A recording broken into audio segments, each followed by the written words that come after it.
那下一个这里，其实我们前面铺陈很多，我们几乎把后面要讲的东西，几乎在前面都稍微提到了。好，所以我们这个地方要讲这个一条直线 A 加 BY 加 C 等于0，它是平面上一条直线。那我们如果设 U 是 L 的一个方向量，那跟 U 垂直的向量，我们就称为它的法向量。好，这就是我们对法向量的定义。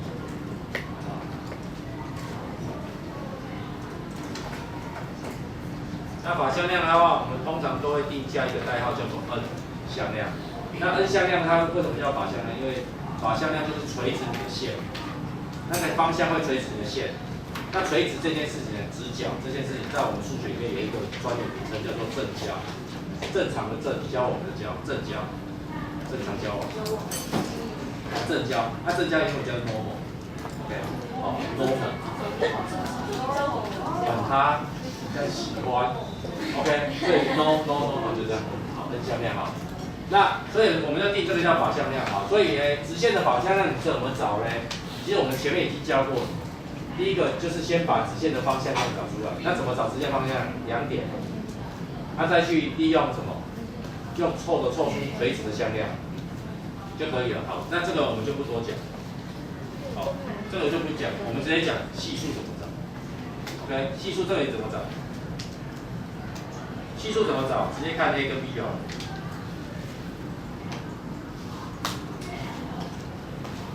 所以系数观察法它很快，就是你看到方程式，那你把系数抄下来就对了。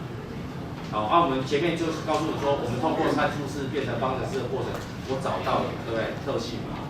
可是我们现在要解释，那个是我们刚才的发现、观察。但是我们现在准备用一个比较科学、比较数学的角度去严谨的去证明它一下。所以我们现在决定来证。哦，那个证明方式呢，我们先把题目设定好。哦，是证。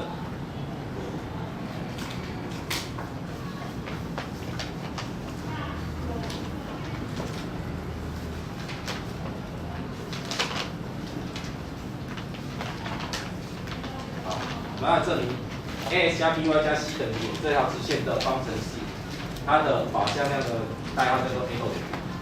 它的向量为什么就是 a 等于？我们要证明这件事情。好，那证明的开始呢，我们也百思不得其解啊。那我们也不知道该怎么做。为什么你的法向量会是 AB？ 所以我们就先从法向量的定义开始出发。法向量的定义在哪里？在这里写。只要跟方向量垂直的向量，就叫做法向量，对不对？只要跟方向垂直，所以我就想说，老师，那我怎么找到方向？那我是不是应该在这条线上找2个点，对不对？所以这个时候，我们的题目一开始我就要用这样的方法来证明，就是先找方向量。那怎么找方向量呢？我们是设今天有2个点，一个叫 S1、Y1， 它一个点坐标叫 S2、Y2， 为 L， 好，这条直线我们就定为 L， 上相异2点。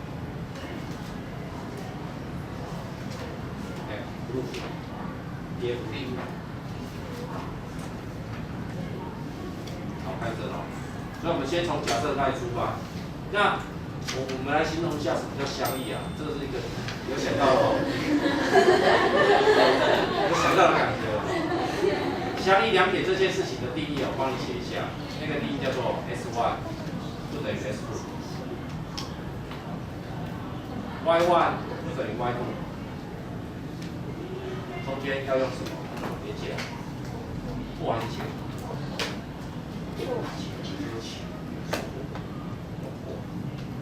这个是逻辑。我们前面也有讲过，我们上次在证明2个向量要组合为一嘛，对不对？我们就说假设它组合不为一，所以我们找出了第2组解。那不为一的话就是相异解，对不对？所以那个时候怎么证明相异？我们就是用这种假设。那我们现在要说这是相异2点，那我们的说法也是这样。你们2个不相等，或者你们2个不相等，为什么？因为相2点有时候可能 x 坐标一样，30跟38有没有一样？不一样。可是他们3跟3有没有一样？有。没有满足前面，但是满足后面就好。2个都满足 OK 也可以。好，因为我们要预防一件事情。我现在在讲的线，它其实有很多种可能，一种叫做斜直线，一种叫做水平线，一种叫做天直线。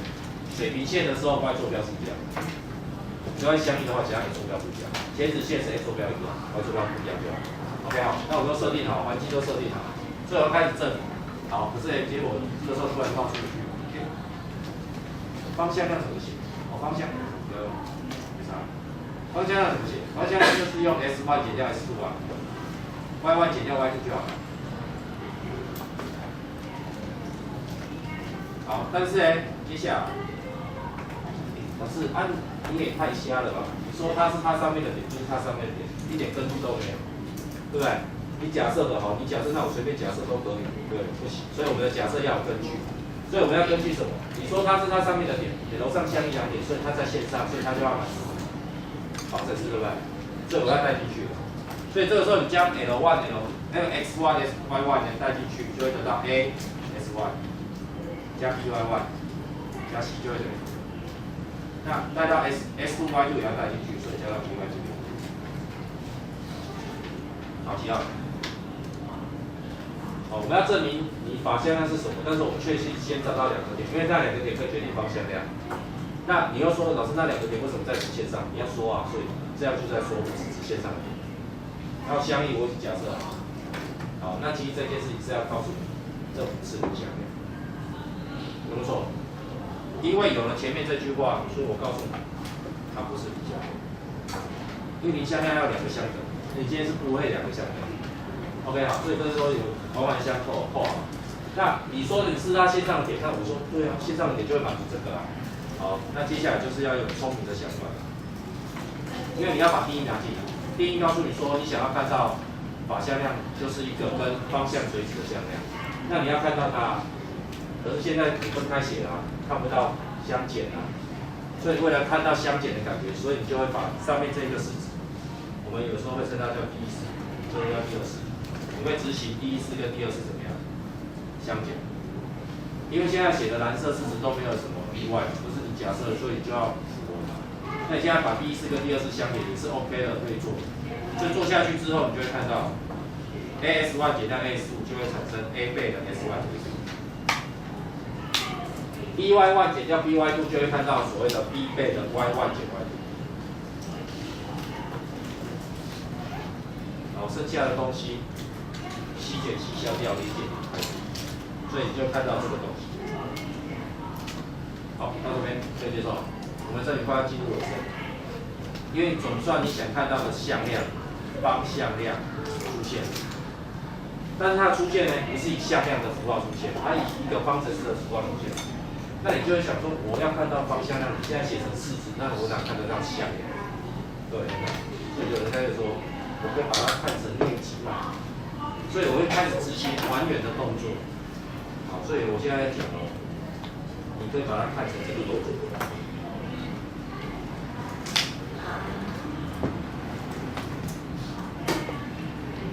好，看到这里，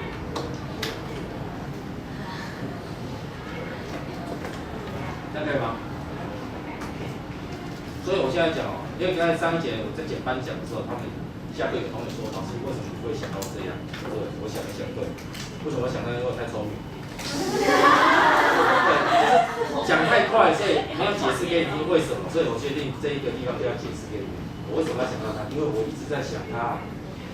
所以你就在想说，怎么从他身上看到他，你就是要把它想象怎么样才会有他，所以这样以后就有看到方向。不然的话，其实他下课他那个同学他提了一个很大的想法。我说你一直在想他录下。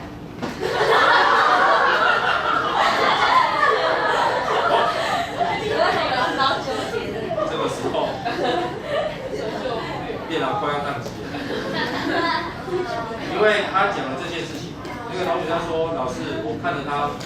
你为什么不会想要写这样？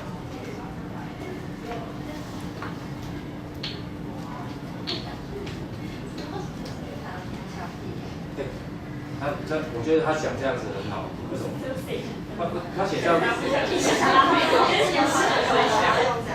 他就想说，老师你可以把它想成内积，为什么不想下面这个内积？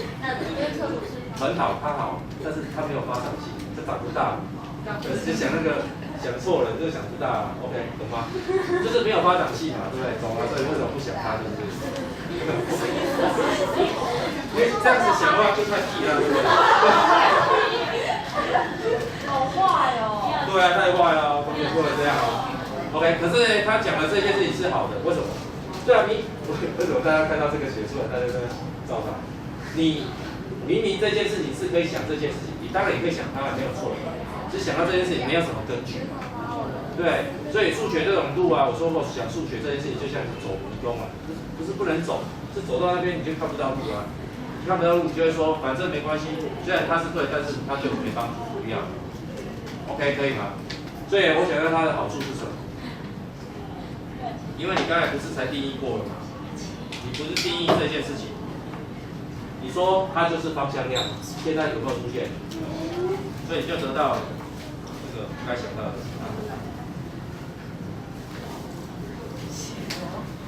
所以你是不是就看到有一个向量叫 AB， 它去跟方向量内积等于0，而这个方向量又不是零向量，所以构成会等于0，表示你跟它发生什么事？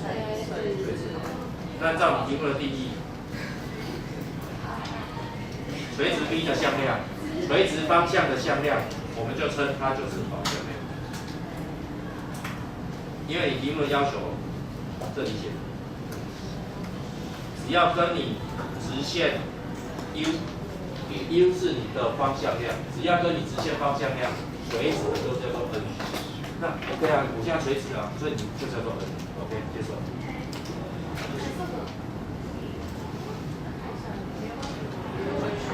你也可以说，我也是彩色的，赶快着手，着色。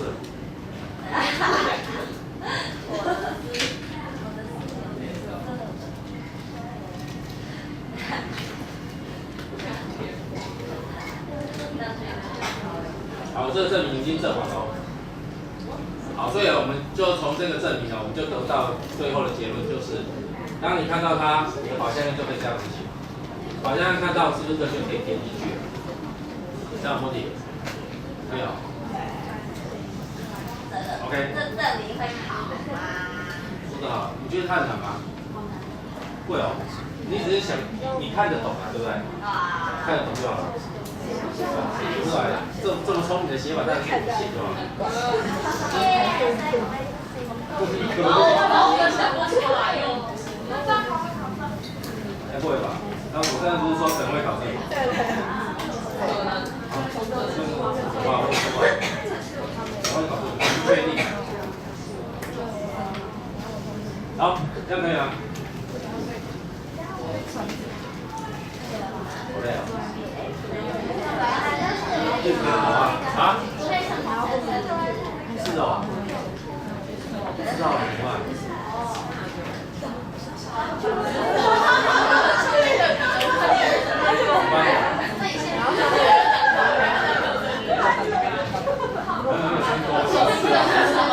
让我同学家里都偷找不到，你要看吗？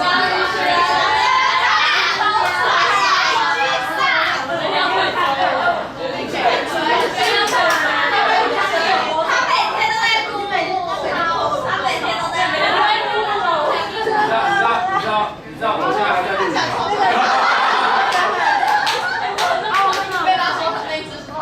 哎呀，好，那我们到这边也要告一段落了，就是直线啊，我们跟向量跟直线的结合啊，几乎结合到这边几乎已经大功告成。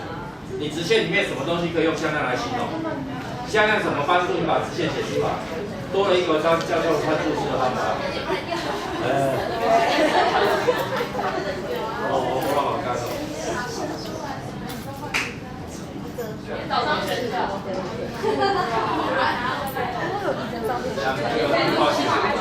液化学。我觉得最近有一部，就我们学校的学生应该可以来尝试来拍一下。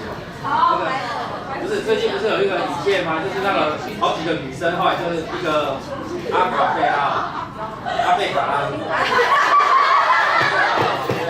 就是他们就出来唱那个什么小情人。阿卡贝拉。我只能记阿卡贝卡而已啦。没有，我听我讲听的。我在看那部影片的时候，就唱的我觉得还蛮好听。哪一首？我觉得他唱小情人跟那个。小情人。反正就3首歌就觉得这个好炫哦，就是他们就是这样一镜到底，这样走一圈，录影下来，唱歌这样还蛮好听。我在想说，我们是不是找5、6个女生，我们在一起一镜到底这样，轮流唱，这样应该也是不错的。再加一点声音配音，唱歌这样，把解法用唱的唱出来。张总，哇，我来看这里。他会唱歌，真的假的？他是歌神，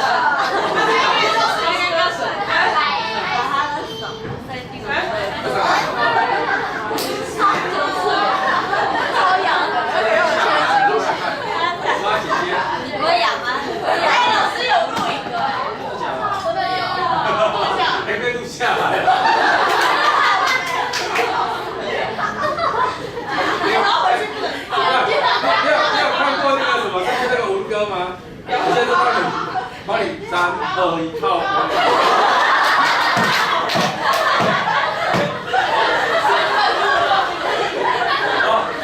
还在录。敬请期待。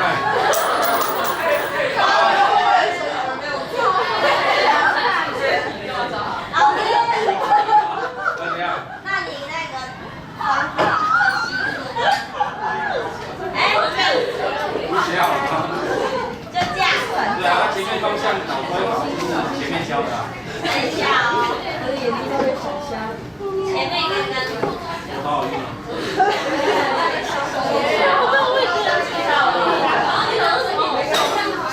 很好很好。老师，第一个方法就是你刚才正的那个东西。不是，我们刚才正的方法是把2的正，就是为什么你直接看系数就可以知道。系数观察法就是直接看系数就知道，所以没有分数。好，说老师那方向的导推法是我们今天在做的啊。我们今天哪一题有做过？这题啊。但是这个有给参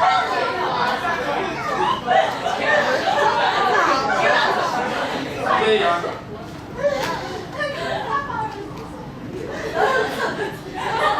哇！快点过来！刚刚好2个，再只要鼻孔里面，侧着跑一下可以了。不给他吃了。不喜欢。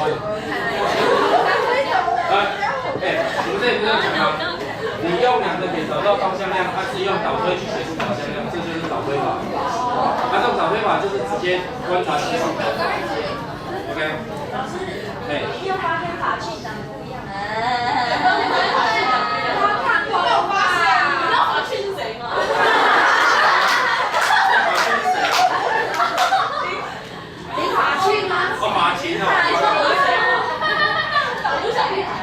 要吸引我刚才不是讲过法器怎么样？哪里不一样？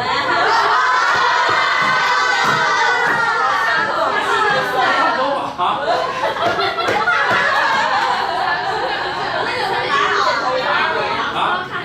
剪头发吗？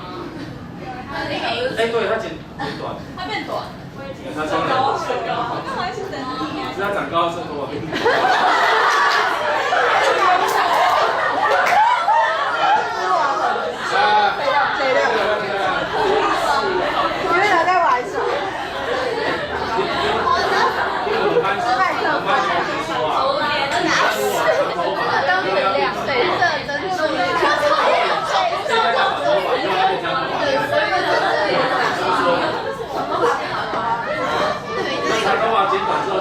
长头发就不想要剪短。是啊。然后对长头发对不对？那你剪短的时候有什么感觉？弹起来干嘛剪？他这里，然后他坐在这里就看他憋接侧，看一看，他突然觉得自己之前好正。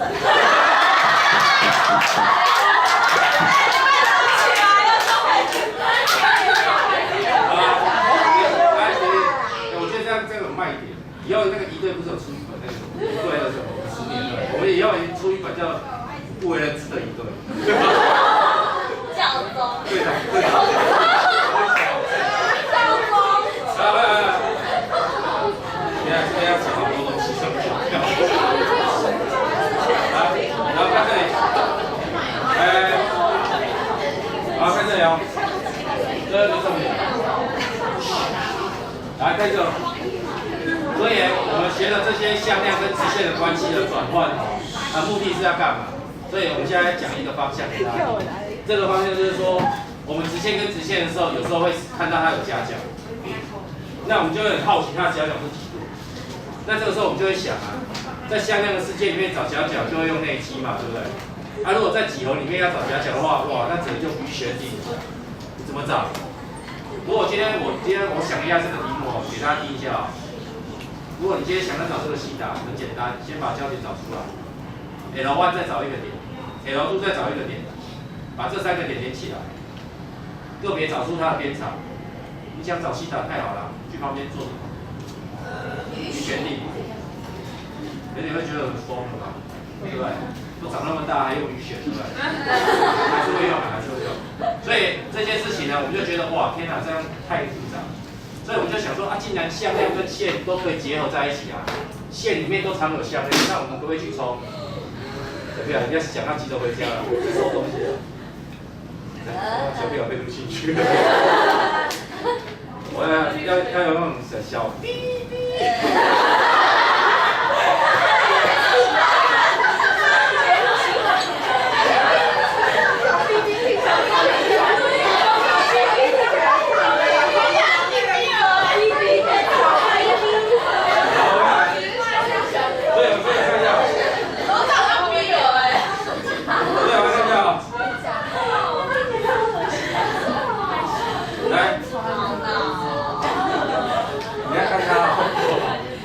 看这里，所以直线上有没有向量存在？有你刚才不是说找2点，我有方向，请问一下，我们向量找夹角不是就会了吗？对不对？可以不要在这里。OK 可以吗？所以基本上我们可以用向量，所以干嘛用那么复杂？所以我们可以透过什么方法？我们可以透过这个叫做 A 向量，这个叫 B 向量。我们利用 A 跟 B 内积之后除以长度乘长度。就结束了。所以找夹角这件事情变成，找夹角这件事情变得不是难事。好，可是我现在要讲几个重点你要先了解一下，你现在已经会找夹角了，只是你在找的过程中，其实你要注意一下我们的习惯，我们的习惯是什么？注意一下注意向量跟向量夹角只有一个。向量跟向量夹角只有一个，可是线跟线的夹角有2个，因为你不知道该讲哪一个，好吗？所以以后人家问你线跟线的夹角，你要回答2。虽然你知道另外一个是废话，你回答一个30，我知道另外一个一定是150，可是我们就是要考你会不会180减它，你懂意思吗？知道你会不会用200减，对不对？有人觉得70度的五角形就要130很正常。好，所以找线的夹角要讲2个，向量的夹角只会讲1个。好，但是我就要讲老师，那你今天向量只能找到1个，那另外一个你用五角关系就可以找到。OK， 这样可以接受。好，可是我们还要继续再讨论下去，就说老师。一条线你要找到方向量，那你就是要先找点嘛？那一定要用焦点吗？不用随便2个点都可以，对不对？因为向量可以自己移动过来连起来嘛，对不对？好，可是这个时候我们想要找更现成的，为什么要找更现成的？因为一条直线呢，写出来的时候它有没有现成的方程式？我们叫 L1， 它通常就会写出一个 A1S 加上 B11。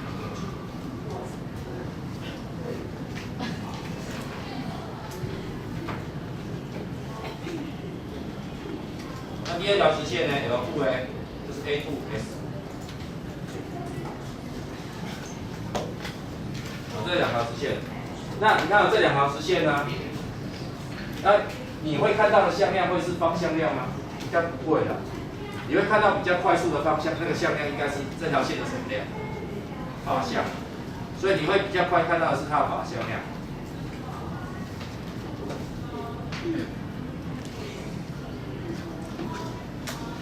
那你就会想说这件事情，老师，那我可不可以用我比较快看到的这2个法向来找夹角？那2个法向去找的夹角会不会也会跟我要找的夹角其中之一样？对，因为我们向量只能找一个嘛，对不对？啊，线要2个啊，但是我们说找到一个之后，再用辅角去推另外一个就好了，对不对？所以我们就想说，那用法向量可不可以也可以找到其中一个？所以我们就开始画2条线，它夹了西塔，这180减西塔。法向量如果是这一条向量跟这个向量，那这2个向量呢，请你经过平移之后，它们2个向量的夹角其实跟这个角有没有一样？有一样，对不对？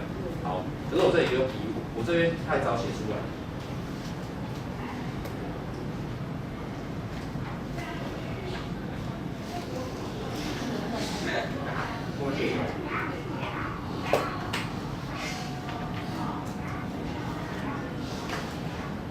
太早写出来，那这个夹角出来会是几度啊？我们就在想，我不知道它几度，可是我跟它一样。我跟它一样，我也不知道它几度，但是你刚才做这2个是什么法向量嘛，对不对？它就是有直角啊，所以这里有一个直角。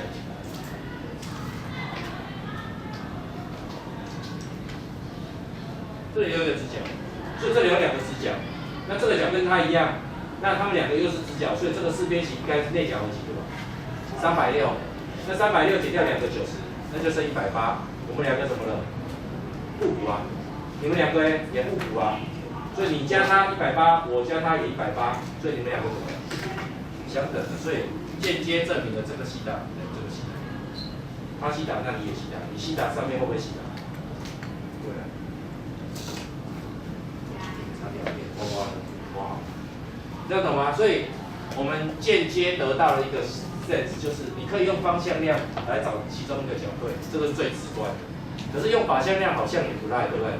因为法向量的夹角其实也跟它一样，所以我们以后就可以直接写线，我们用法向量来找2条线的夹角。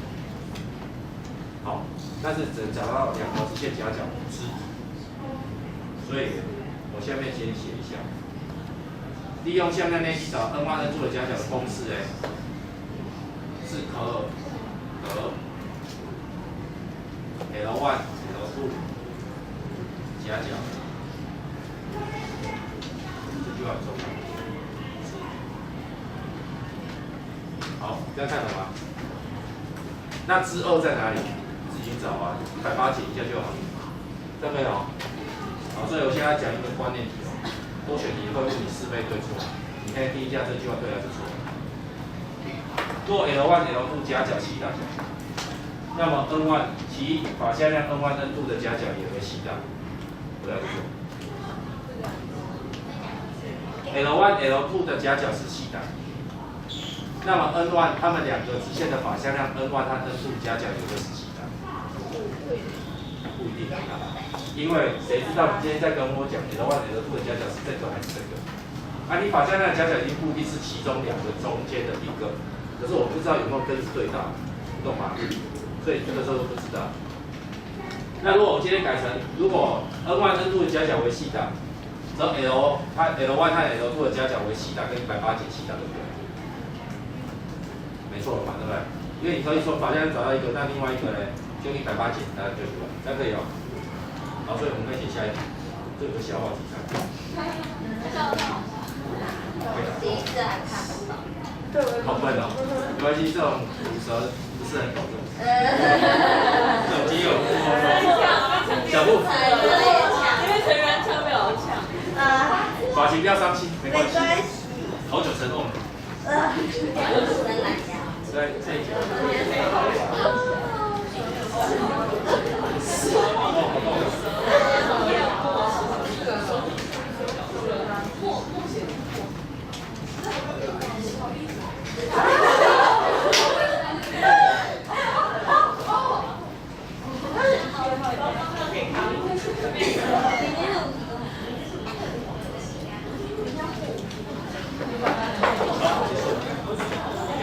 所以你看啊，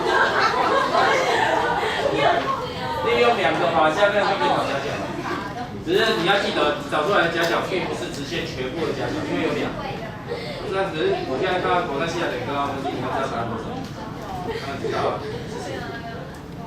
可是你的答案呢？你写的这个是法向那个什么法向量向量夹角，只能找到一个，所以直线夹角比较少。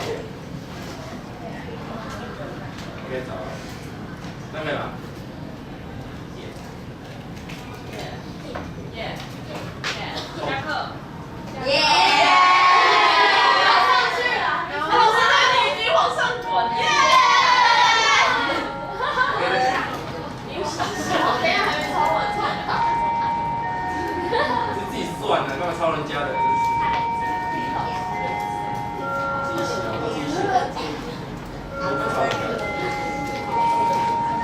OK 啊？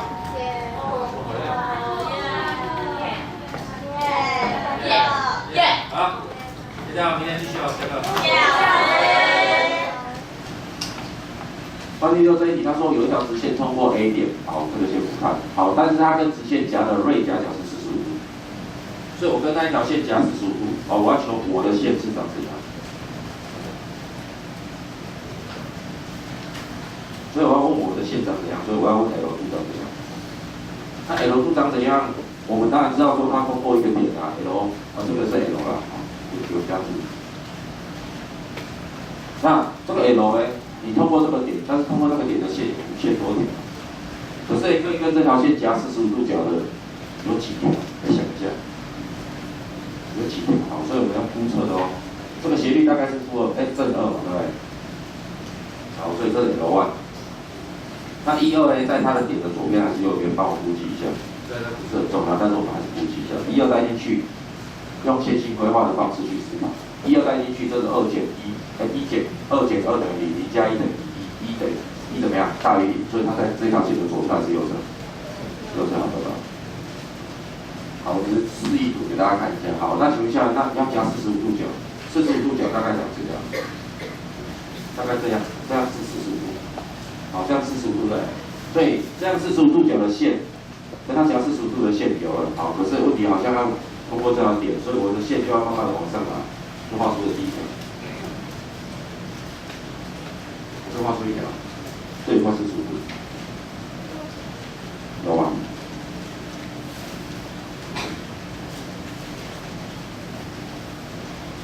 通过这个点 ，OK， 好，那还有没有第二条45度啊？为什么要讲这样？我可以讲这样45度，对，45度。可以，可是这样没有通过那个点，所以你就要把这个45度慢慢的一直移到这里来，就可以交出来。好，到这边有没有问题？所以今天我们要做这个题目之前啊，你要先估计一件事情，到底答案会有几个？先估计好了。因为你心中会有一个图像，那个图像告诉你它就有2个。好，为什么我要让你先估计？你知道吗？因为你可能会算不出第2个。其实这一题应该是不会。可是有时候你就会算不出第2个，那我等下会讲为什么，因为你们之前就遇过，估计量，估计一下，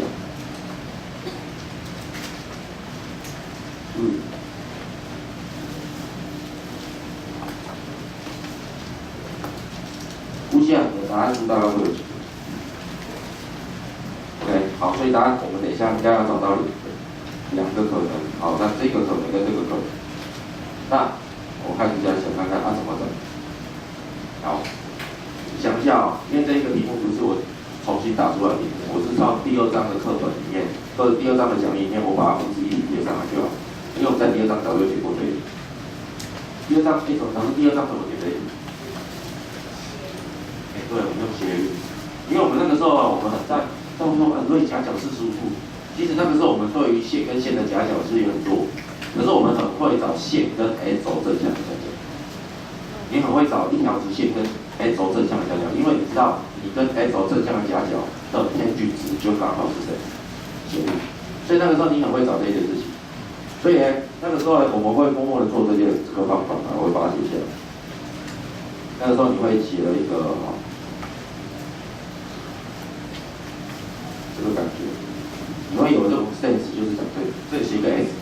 这是 S 轴，那你这里会有一个角度叫做阿法，而你今天因为透过 L1 的斜率，你已经知道偏距阿法是多少？2，因为你的斜率就是2嘛，对啊，这个斜率不是1分之负 A 嘛，对不对？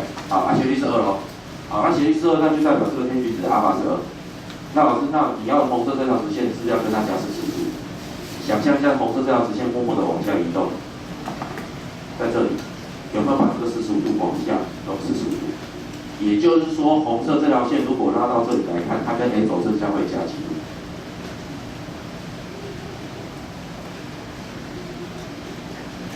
阿法减45度有没有错？没错吧？你看，找到了。老师，那绿色那个，你默默的将这个45度再移过来，移到这里来，这里画一条线，45度内错角相等，因为你是平行的移过来，所以在这里默默的。移移过来之后，内错角相等，哦，所以请问一下，那你的这个绿色线被移过来之后，它变成跟 A 轴加几度？本来的阿尔法再加几度，45度就出来了。所以它的斜率我知道，tangent 阿尔法加10，画错了，是绿色的一个 tangent 阿尔法加45度。好，这个部分这样问。所以请问一下，那你要的问题，那两个答案合在一起了，为什么？因为斜率在这里，也在这里，也斜视答案结束。OK， 这样问题，所以你在前面第二张表就会算。OK， 可是那个时候我们用的技巧其实有一个中间的，那个中间的就是 A 轴。因为我们两个要加45度，结果我们使用的方法是，你跟 A 轴加几度？那我跟 A 轴加少45度，或者我跟 A 轴加多45度。那我不用跟你讲45度，所以这个思维的话，就是比较怎么样？要有一个桥梁，那个桥梁就是 A 轴，来做一个衡量我们两个有加45度的感觉，对不对？所以那个时候我们用斜率想是，我们要通过 A 轴正向来思考怎么样加45度。可是我们现在刚好在上一题好，我们两个人讲，我们好像也不用通过 A 轴啊，我们就可以直接来了，对不对？直接来就从我们自己本身的方向，不需要靠 A 轴来定位的方向，也就是向量。向量的话有两种，一种叫做我的方向量，另外一种是我的法向量。而我的方向量和我的法向量都能加出有要的角，对不对 ？OK， 这样听懂吗？所以我现在开始要讲我们这个单元我们要学的新方法，不是我们不会解它，我们早就会解，我们现在只是要学一个新方法。好，所以这个方法怎么的？所以我们来看一下这个方法的话，我们就只用 L_y 你的法向量。已经知道，就我们就给它以后都会写2万2V。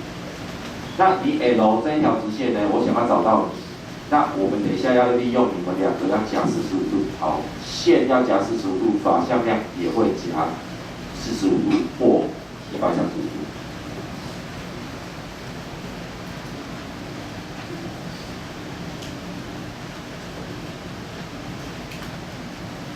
因为线本来夹角45度就是它省略讲了啦，它只是他讲我两个夹角，他指定说我讲锐角那个人，可是谁知道你法向量找到的是不是锐的那一个？说不定你找到的是钝的那一个，对不对？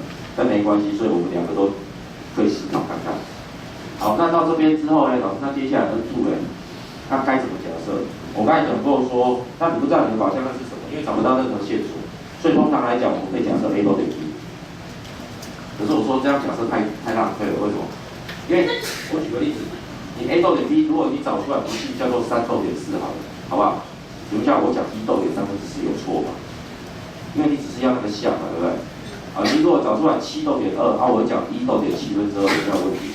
也没有问题。所以你要的不是真正的数字，你要的是一个比例，你要的是一个 A 比 B 等于几比几的方向，你不是要真的那个长度。所以我们可以执行一个动作，你本来是要这样子去假设，可是我可以两边都同属 A。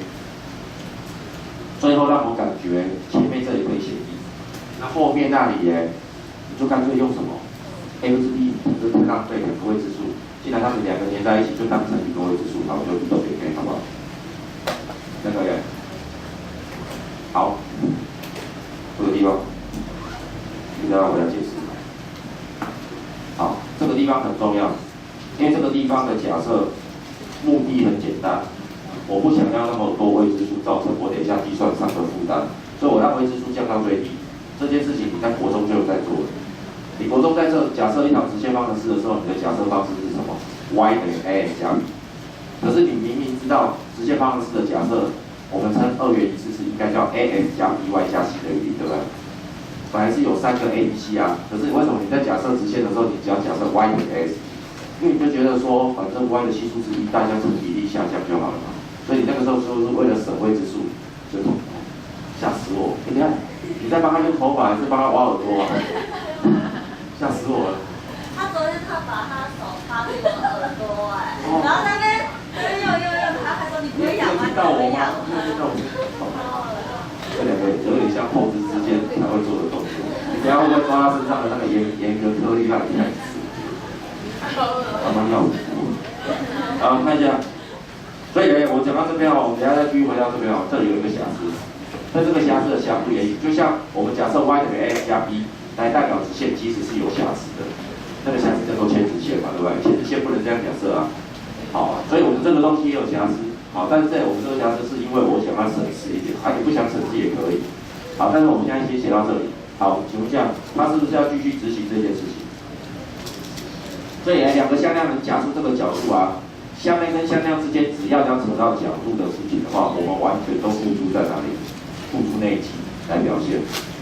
所以代表它们内积的时候可以产生 n1 构成 n2， 会有这样的结果发生。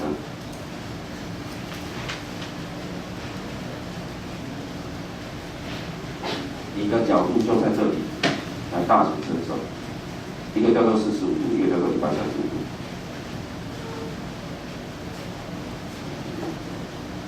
你要呈现出两个向量，你说两个向量之间有这个条件，我告诉你，为了要把这个条件写出来，一定都是用内积写出来的。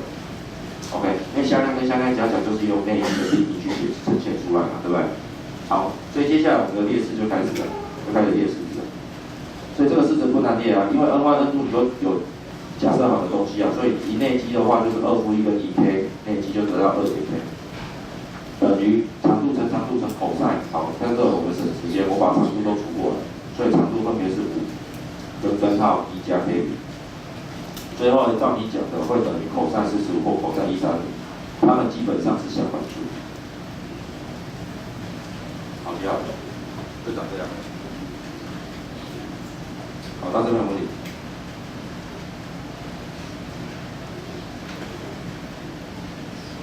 好，没有。好，第二，老师，他接下来该做什么事？接下来的运算啊，我现在讲已经进入运算规则了。因为你想到这个想法，把所有的条件、假设跟条件都一起容纳在一个算式，就可以开始写。写到这边之后，你就会选择两边要怎么样？因为我把未知数跑到根号，基本上我不好算，所以我就会选择两边同时怎样平方。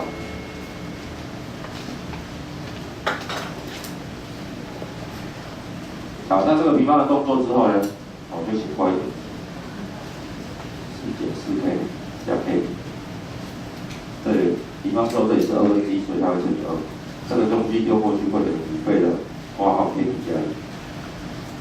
经过整理之后会得到3k 平方减8k 加8过去，8然后13。所以这里会产生3k 加 8k 加好多点，3k 加3，好，所以 k 等于多少？1/3或3负3。好，到这边可以哦。所以后面这预设的部分就是演算而已了。OK。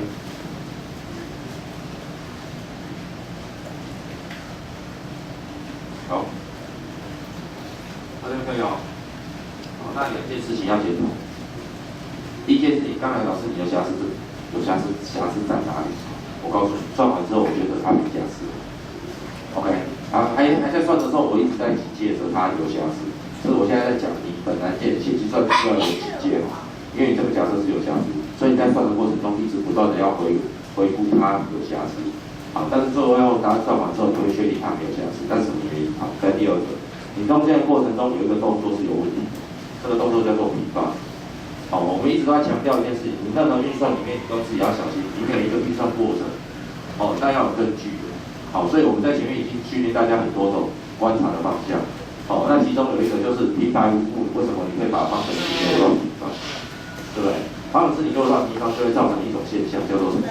增根。好，但是这件事情我们在这里有没有发生生成根？没有，其实就没有增到根。因为其实你在做2个东西的比方，一个叫做正根号的比方，一个叫做负根号的比方。所以今天你把它打开之后，其实你会看到这个平方会等于2的题。请问一下回来是不是也回到正负根号的题？所以它没有增根，因为它本来就2个，你出来变1个，2个合成1个，用平方来呈现它 ，OK 可以被接受。所以这个增根没有问题。好，接下来我们来讲，那老师，那你刚才说这个有瑕疵，那为什么你最后就是确定没瑕疵？因为我最后算出来答案有2个，啊，我刚才是不是估计这个答案有2个？我是不是一开始就说你要先估计答案？当你知道答案估计出来只有一定会有2个的时候，那你算出来答案也刚好2个，那就表示你的假设避开了那个瑕疵，避开了那个瑕疵。老师什么瑕疵？所以来这里默默写上，这个叫做没有考虑。没有考虑什么，你知道吗？没有考虑离豆的意思。因为你今天在假设这个法向量的时候，它什么法向量都能写出来，什么向量都能写得出来，唯独离豆点一写不出来。你懂我意思吗？你一条直线有没有可能它法向量是离豆点一的？离豆点一是什么方向？想一下，从原点出发到达离豆点一，那就是 y 轴方向，对不对？有没有直线是跟 y 轴垂直的？把 y 轴当你的法向量？有啊，很多嘛，水平线。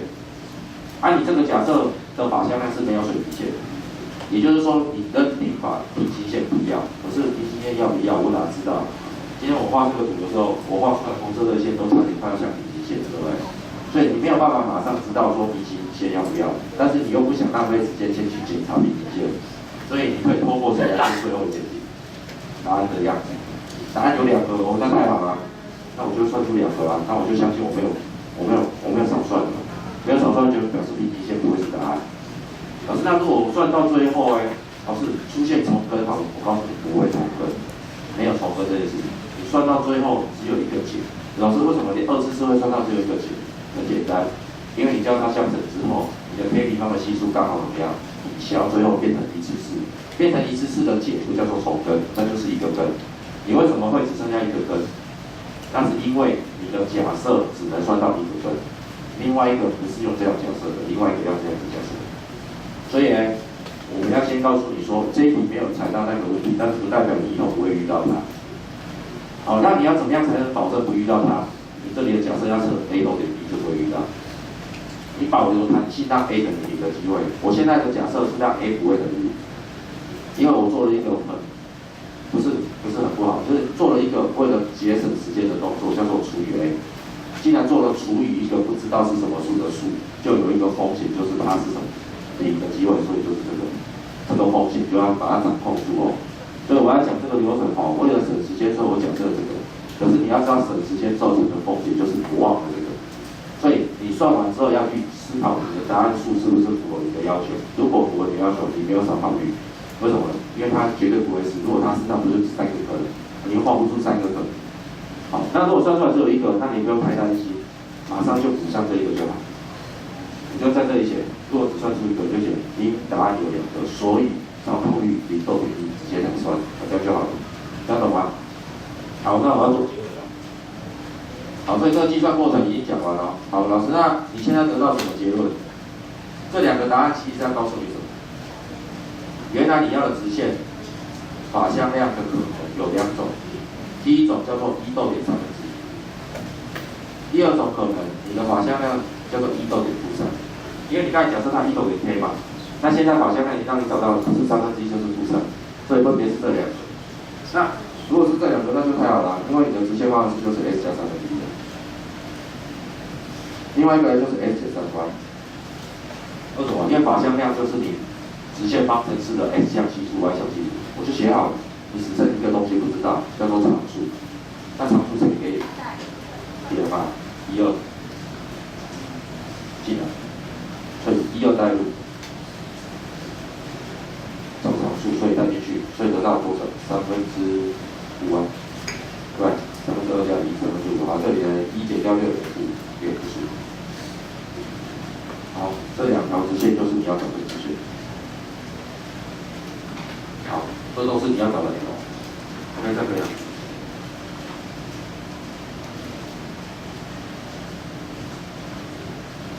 我给大家看一下。好，那这一题的解法其实这只是一个开始而已。我只是告诉你说，直线跟直线的夹角，你可以透过法向量来找。但是接下来，直线跟直线夹角，如果知道，你也可以找到法向量跟法向量的感觉。